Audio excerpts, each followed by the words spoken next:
Athena wanted you to have this, so here it is. Good news travel fast. We're Celeste Bono and Wallow Lapuju, and we're bringing you positive news from all over the world. Hey, before we start, make sure you share your own good news on the Q&A below, if you're in Spotify, of course.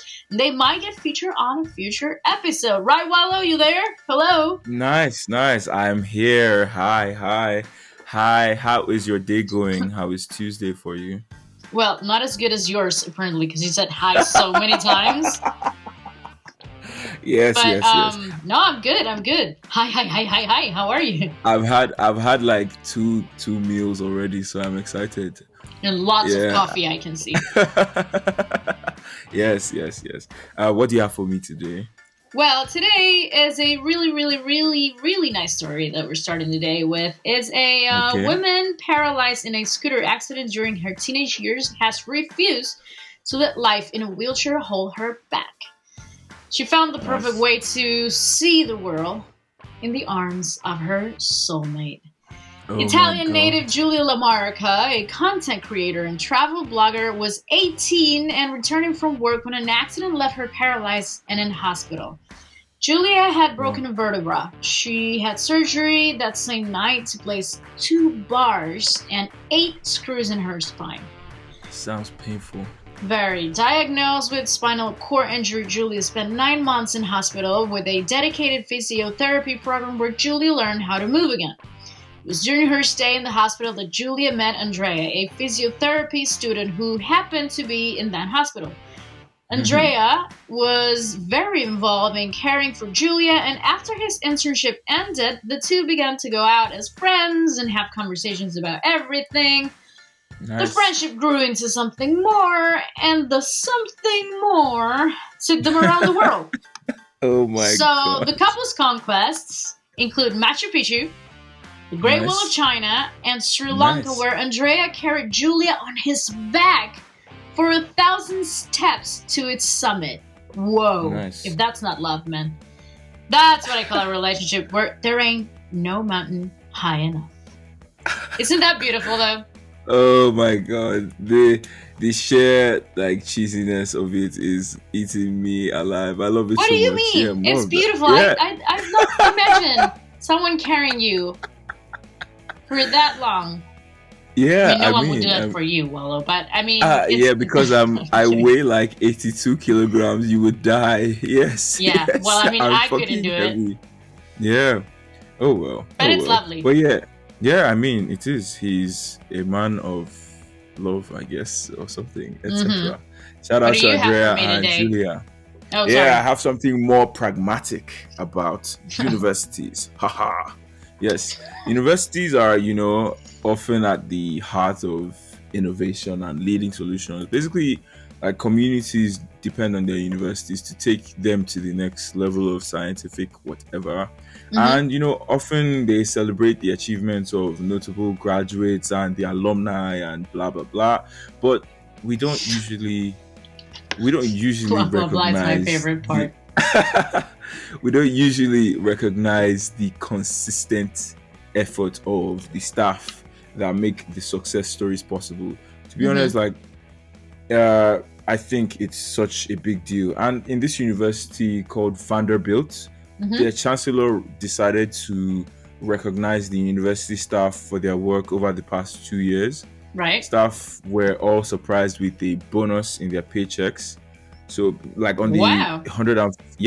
on the 148th anniversary of the university, the chancellor decided to express public gratitude for their extraordinary efforts and like for helping their what's it called their students and everything do be Mm-hmm. the best that they could be possibly. Mm-hmm. And so all the eligible faculty, staff, and postdocs received 1,500 bonus in their paychecks at the end of last month. Wow. Yep. That's really We good. Yep. We all have, I think, a story of some unsung staff member who helped us out in school or uni. And I think it's great to see that they're finally recognized. Yeah.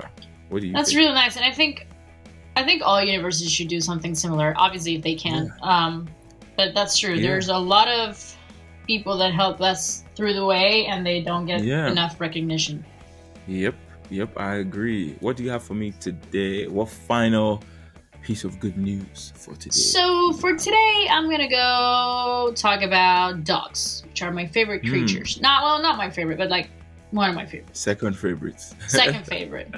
So a little good news for you, Wallow, to get you and your canine's tail wagging. Actually, Your puppy has a. Yeah, all right. Well, I mean, I'm sure he's going to appreciate this. Yeah. So your puppy has a large carbon paw print, but lab-grown meat is about to change that. Although 1/5 of the meat produced globally is fed to pets, a new innovator is showing the benefit of growing meat in labs.